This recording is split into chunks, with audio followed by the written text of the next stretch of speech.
welcome to Chesapeake Weekly. Election Day is just 1 week away. On the ballot are candidates for governor, lieutenant governor, attorney general, members of the House of Delegates, treasurer, commissioner of revenue, Commonwealth's attorney, and sheriff. Now, there are still a few days of early in-person voting left.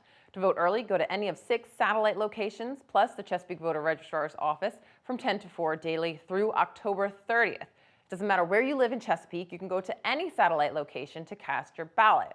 Now, after that, you do have to wait for Tuesday, November 2nd, Election Day. So for Election Day voting, you have to go to your assigned precinct, and it's a good idea to check online to make sure that you know where that is. In fact, 2 precincts are voting at different locations for this election. So Precinct 19, Jolliffe, which formerly voted at Union Bethel Baptist Church, is going to now vote at Alexander Baptist Church. Precinct 42, Parkways, which formerly voted at Greenbrier Presbyterian Church, will this year be voting at River Oak Church. All voters can confirm their polling location by using the interactive map at cityofchesapeake.net/vote. Now, don't forget to bring with you your valid ID. For most people, that's your driver's license, but you can also use your passport, a student ID, an employer-issued ID, and there's many other options. You can find a list of that as well at cityofchesapeake.net/vote. As for absentee voting, if you have an absentee ballot that you want to submit in person, you can do so at any of the satellite voting locations when they're open for voting, or you can put it in the drop box located at the Chesapeake Voter Registrar's office at 411 Cedar Road. Just keep in mind that if you're delivering your ballot in person, it must get to the voter registrar's office by 7 p.m. on Election Day. Now, if you're mailing your absentee ballot to the voter registrar's office, it must be postmarked on or before Election Day. And once the polls close on November 2nd, we hope you'll join us here on Chesapeake Television or on the City of Chesapeake Facebook page, where we'll be providing live updates on election results. We'll be getting numbers straight from the Chesapeake Voter Registrar's office as each precinct is counted. Now, we will only be covering the positions that are local here in Chesapeake, and for other positions, we will have you go to the usual media outlets, but we are excited to bring you the updated votes on treasurer, sheriff, commissioner of revenue, and the Commonwealth's attorney. So that's what we will be giving you when we post that to the City of Chesapeake's Facebook page or at Chesapeake Television. Now, before we leave the topic of Election Day, a quick reminder that all Chesapeake City offices, courts, community centers, and libraries will be closed on Tuesday, November 2nd for Election Day. The Chesapeake Visitors Center will be open from 10 to 2, and there will be no changes to trash or recycling collection schedules. Well, this weekend is Halloween, and yes, trick-or-treating is on a Sunday this year. Trick-or-treating hours are from 6 to 8. If you want to participate, the Virginia Department of Health has some tips to help keep everyone safe and healthy. So, safety tips for trick-or-treating. Stay outside. Encourage any unvaccinated children to wear a mask, or at least bring it in case you encounter any big groups. And bring hand sanitizer. Definitely use that before tasting the candy. Now, safety tips for those who want to hand out candy. Set up a table outside. Stand back 6 feet from the candy bowl so you don't have to be within 6 feet of a potentially unvaccinated kid. Wear a mask, especially if you're unvaccinated. Now, if you're looking for some lower risk activities, here are some good options. Decorating pumpkins outside with family and neighbors. Visiting a pumpkin patch. Watching a scary movie at home. All lots of good options. Now, if you are sick, self-isolating, or have COVID-19, obviously stay home and stay away from others. And of course, friendly reminder to drivers, please be careful on Sunday night. Kids will be excited, sugared up, and running around the neighborhood, so drive slowly and stay alert. Well, there's enough things to stress about when you're a new parent. Whether or not you're going to have diapers really should not be one of them, but the need is out there, even right here in Chesapeake. And that's where the Greater Hampton Roads Diaper Bank steps in. Today we'll probably distribute about 40,000 diapers. This is a particularly active day, so it may be closer to 50,000 actually. We have a couple of new partners, and several of them are increasing their distribution within their own clientele. So it could be close to 50,000. I haven't made the calculations yet, but we keep track, of course, of all our distribution. My salary depends on it. Fair enough. You're gonna get it all in there? Yeah, I think those ones can just go in the back seat. All right. This is a huge blessing to our community. We live in a mixed community, and we just have people who are military people, people who are more fortunate than others, people who are less fortunate than others, and they all have such a need for these diapers. And we have a food distribution that's free and open to the community every Sunday, and we also give the diapers away at the same time, and everyone is just so appreciative of it. Pretty generally, you're going to see a very enthusiastic response from our partners. They're dealing with the families in need, and I'm pretty sure they will universally say that this is a project and filling a need in the community. The Diaper Bank is always looking for donations and volunteers. You can learn all about how to get involved by visiting ghrdiaperbank.org. Well, we've learned a lot about the Chesapeake Health Department throughout COVID, but what you may not know is that they're about so much more than pandemics and vaccines. The Chesapeake Health Department is dedicated to being a part of our community in every way.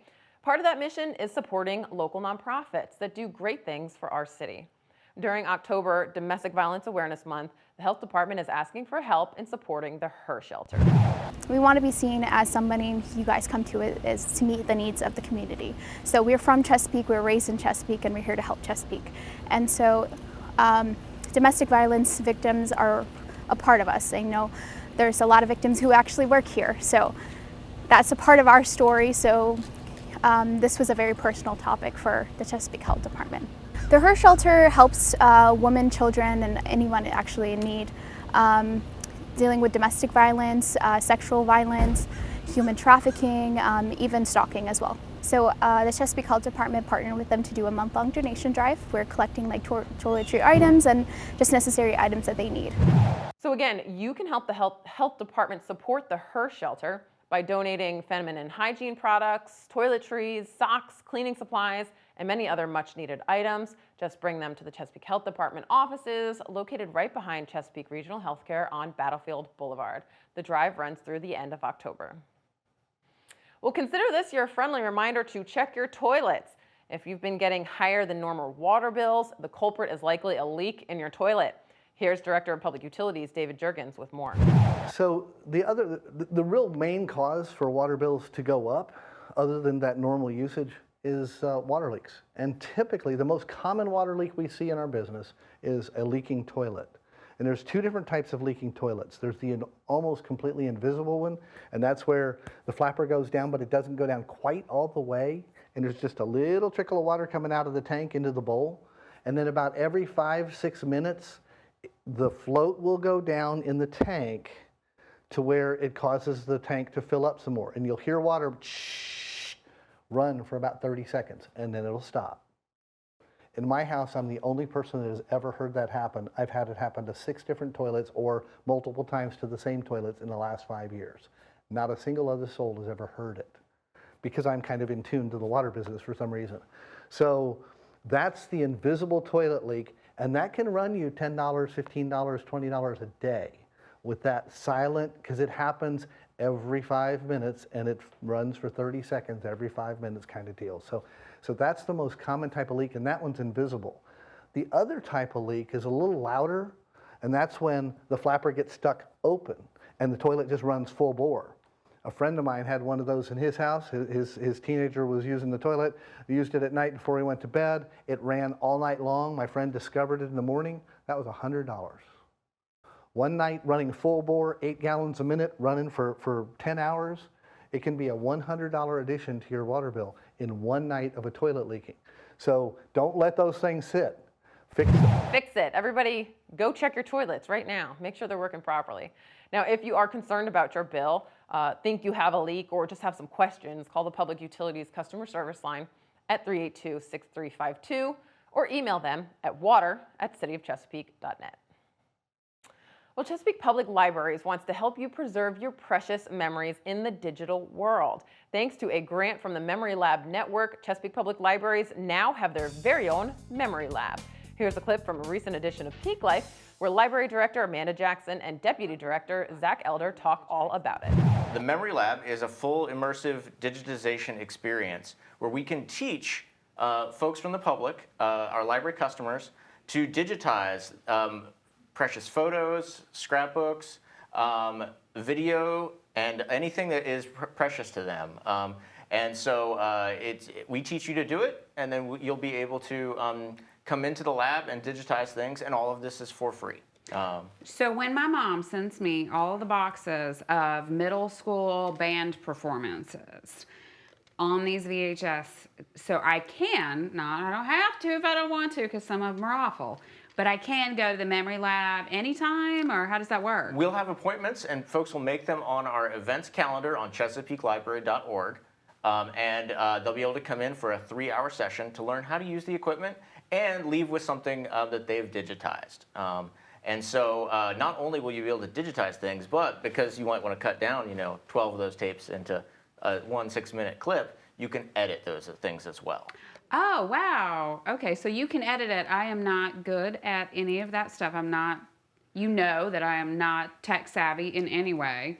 How am I going to learn? What's that process? We'll teach you one-on-one, and we'll take you through the software that we use. All of the hardware is already set up, and we'll take you through the process of recording the material in a digital format, editing, and then how to either save it to a cloud or perhaps another hard drive, or something like a video might be too large for a flash drive, for example. So you might want to save that to the cloud or to a reusable hard drive. So this is all really, really cool. How did this come about? What started this? Well, eons ago, back in 2019, we received a grant from the Memory Lab Network, and that was started at the DC Public Library, and it's administered by the Institute for Museum and Library Services. They provided this grant to build these memory labs across the country. So there are now about 20 at public libraries, some university libraries, some tribal libraries all across the country. We received our grant in February of 2020, and unfortunately COVID happened right after that. And so that's why we've been taking a little bit of extra time getting this put together to get the money dispersed to us. But we're really excited that it's opening now because we know that people spent the pandemic going through their precious memories and taking a lot of time to work on things.